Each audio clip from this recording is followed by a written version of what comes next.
बिस्मिल्लाहिर्रहमानिर्रहीम। अस्सलाम वालेकुम। मैं हूं फ़हीम अख्तर, एक नए वीलाग के साथ हाजिर खिदमत हूं। नाज़रीन, आज के वीलाग के अंदर कुछ खबरें आपके साथ शेयर करेंगे और तज्ज़िये भी शेयर करेंगे। अगले आने वाले चंद जो महीने हैं वो बड़े इंतहाई अहमियत के हामिल हैं और इन महीनों के हिसाब से ही इमरान खान साहब ने अपनी कुछ स्ट्रेटजीज़ जो हैं वो तैयार करना शुरू कर दी हैं। पहला जो फैसला किया इमरान खान साहब ने चंद दिन पहले, वो कौमी असम्बली से जो कायमा कमेटीज़ थे उससे रिज़ाइन का किया। कल इमरान खान साहब ने सेनेट ऑफ पाकिस्तान की कायमा कमेटी से रिज़ाइन करने का कहा। अगले आने वाले दिनों में इमरान खान साहब मज़ीद क्या सरप्राइजेज़ दे सकते हैं और क्या हम ये वाकई कह सकते हैं कि इमरान खान साहब ने जो मौजूदा सिस्टम है उनकी बुनियादें हिलाने का फ़ैसला किया है और उस तरफ उन्होंने पेशकदमी शुरू कर दी है।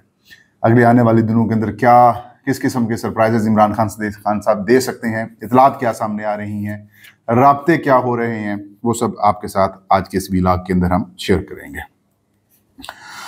चंद दिन पहले, बल्कि यूं कह सकते हैं कि जब से पाकिस्तान तहरीक इंसाफ को जब इमरान खान साहब को वजारत उज़्मा से बेदखल किया गया, फिर पंजाब खैबर पख्तूनख्वा की में इमरान खान साहब ने असम्बलीज डिसॉल्व की, इलेक्शंस ताख़ीर का शिकार हुए, फिर 8 फरवरी 2024 के इलेक्शंस को जिस तरीके से मैनिपुलेट करके मैनेज करके अपने हक में किया गया, तब से लेकर अब तक पाकिस्तान के अंदर सियासी अदम इस्तेकाम ख़त्म होने का नाम नहीं ले रहा। एक उम्मीदें थी कि जैसे 8 फरवरी 2024 का इलेक्शन होगा, पाकिस्तान तहरीक इंसाफ को मैंडेट मिल चुका है, उनके मैंडेट को एक्सेप्ट कर लिया जाएगा, तो एक इम्कान ये पैदा हुआ था कि शायद पाकिस्तान के अंदर सियासी अदम इस्तेकाम ख़त्म होगा और जो मुआशी इस्तेकाम है उसकी तरफ हमें कदम बढ़ाएंगे।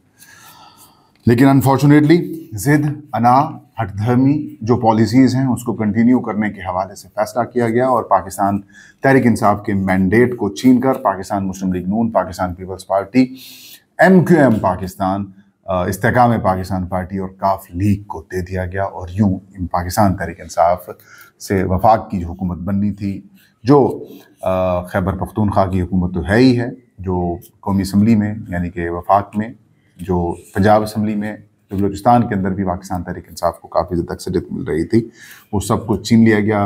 मखसूस नशिस्तें छीन ली गई, सेनेट ऑफ पाकिस्तान की कई सीटें छीन ली गई, 2/3 मेजॉरिटीज़ दोनों हाउसेज़ के अंदर पाकिस्तान तहरीक इंसाफ की होनी थी, वो सब कुछ ख़त्म करके एक नए अदम इस्तेकाम की तरफ हम निकल पड़े या फिर हमें चला दिया गया।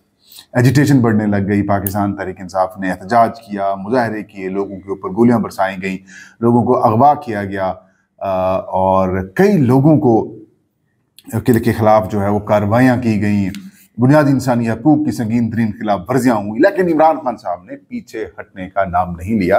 इमरान खान साहब ने इसको सरेंडर करने से इमरान खान साहब ने इनकार किया और यूं सिस्टम भी अपनी पोजीशन को बेहतर करने के लिए जोर लगाता रहा, अपने आप को ताकतवर बनाने के लिए जोर लगाता रहा। इमरान खान साहब भी इस वक्त आप यूँ कह सकते हैं कि पाकिस्तान में जो आप यूँ कह सकते हैं कि जदोजहद की एक अलामत बन गई, एक इख्तलाफ की अलामत बन गई, यूँ कह सकते हैं कि एक रेजिस्टेंस की एक अलामत बन गई कि मैं रेजिस्ट कर रहा हूँ, मैं आपका मुकाबला कर रहा हूँ, मैं सरेंडर नहीं कर रहा।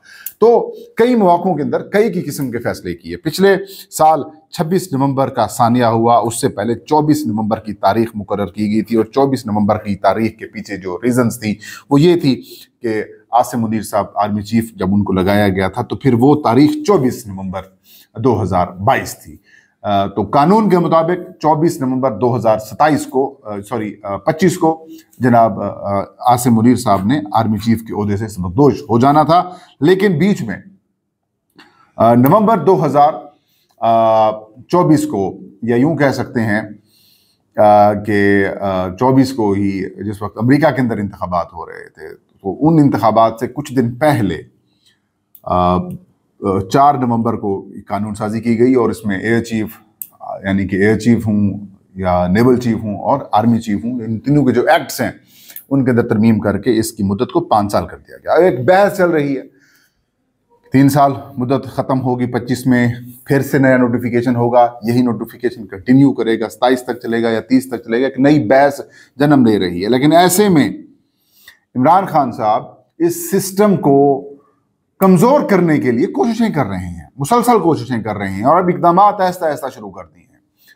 अगस्त की कॉल दी खान साहब ने, अगस्त की कॉल से पहले पीटीआई के एमएनएस को डिस्क्वालीफाई करना पड़ गया, एमपीएस को डिस्क्वालीफाई करना पड़ा, सेनेटर्स को डिस्क्वालीफाई करना शुरू कर दिया, एक एक करके नशिस्तें खत्म करना शुरू कर दी। तो फिर इमरान खान साहब ने अगला डिसीजन ये लिया कि एहतजाज होगा, तहरीक जारी रहेगी। फिर इमरान खान साहब ने आर्मी चीफ का नाम लेना शुरू कर दिया अपने व्लॉग्स के अंदर।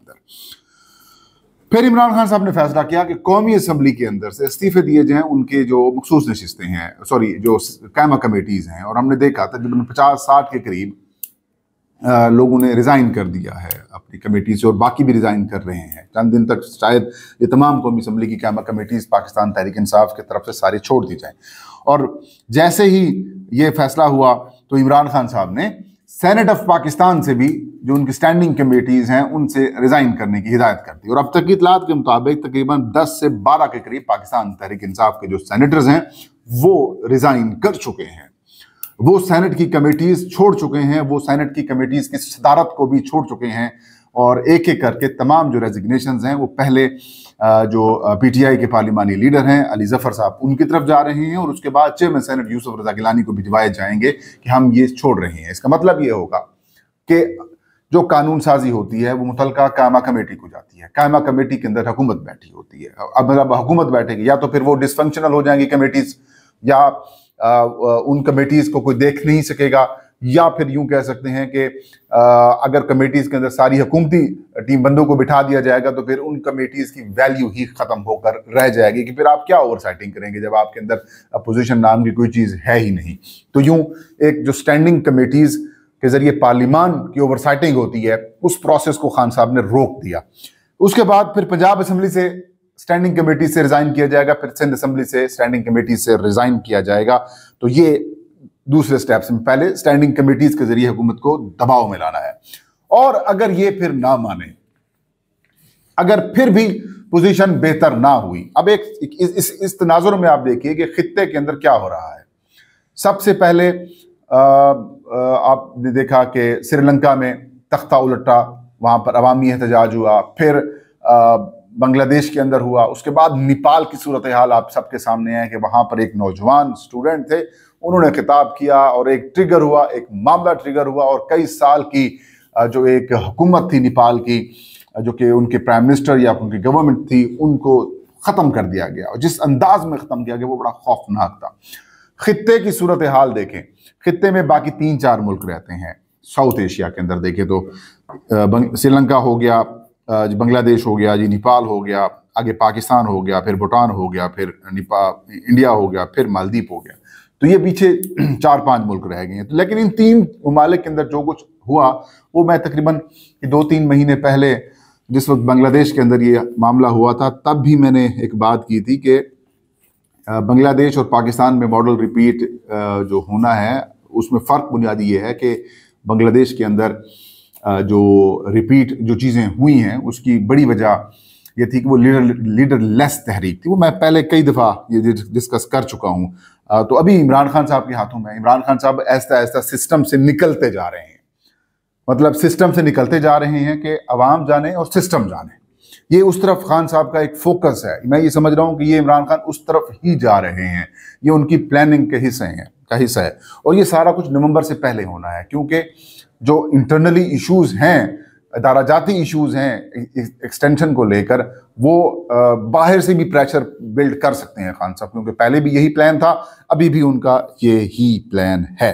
तो अगले सख्त फैसले खान साहब क्या कर सकते हैं, अगले सख्त सरप्राइजेस क्या दे सकते हैं। एक तो बाकी 2 सूबों में या जो सूबाई असम्बलियाँ हैं वहाँ से रिज़ाइन करना है स्टैंडिंग कमेटी से, और उसके बाद फिर एक एक करके जो स्टैंडिंग कमेटीज़ हैं फिर असम्बलियों से रिज़ाइन कर देंगे। मासवाए सेनेट के बाकी सबसे खान साहब या फिर पाकिस्तान तहरीक इंसाफ के लोगों को ये हुक्म देंगे कि आप रिज़ाइन करें, वहाँ से या रिज़ाइन करेंगे या फिर बाइकाट कर देंगे, ये इस तरफ जाएंगे कि हम इसका हिस्सा नहीं बनना चाहते। ये ख़त्म हो चुकी, क्योंकि बेसिकली पाकिस्तान तहरीक इंसाफ इन कमेटीज़ के अंदर बैठकर या इन हाउसेस के अंदर बैठकर, इस लेजिस्लेशन के अंदर बैठकर आप 8 फरवरी 2024 के इलेक्शंस को, उसके मैंडेट को और इस हुकूमत को आप एक्सेप्ट कर रहे हैं, आप इसको जवाज फराम कर रहे हैं। तो उस जवाज के खात्मे के लिए ये सारी चीज़ें जो हैं वो खान साहब जो हैं वो कर रहे हैं, और अगले दिनों में खान साहब इसको रिज़ाइन की तरफ भी लेके जा सकते हैं। लेकिन ये तमाम तर चीज़ें, और फिर इन द एंड खान साहब खैबर पख्तूनख्वा हुकूमत के खात्मे की भी, यानी कि असम्बली डिसॉल्व करने की तरफ भी खान साहब ये हिदायत दे सकते हैं। माफ कीजिएगा।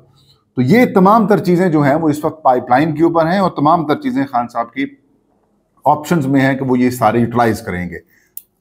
अगर खान साहब की डिमांड्स पूरी कर दी जाती हैं तो फिर जाकर मामला तो बेहतर हो सकते हैं। अगर खान साहब की डिमांड्स पूरी नहीं की जाती तो फिर हालात हुकूमत के फेवर में नहीं रहेंगे, हालात इस सिस्टम के फेवर में नहीं रहेंगे। फिर अवाम जाने और लोग जाने, ये जाने और इक़्तिदार जाने, और ये सब मतलब ये हो सकता है।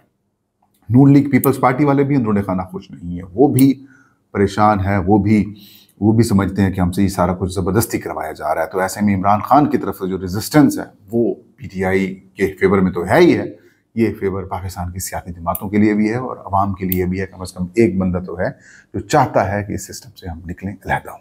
तो ये था आज का वीलॉग। वहीं अख्तर को इजाज़त दीजिए। अपना और अपने चाहने वालों का बहुत सारा ख्याल रखें। अल्लाह हम सबका हामी नासिर हो।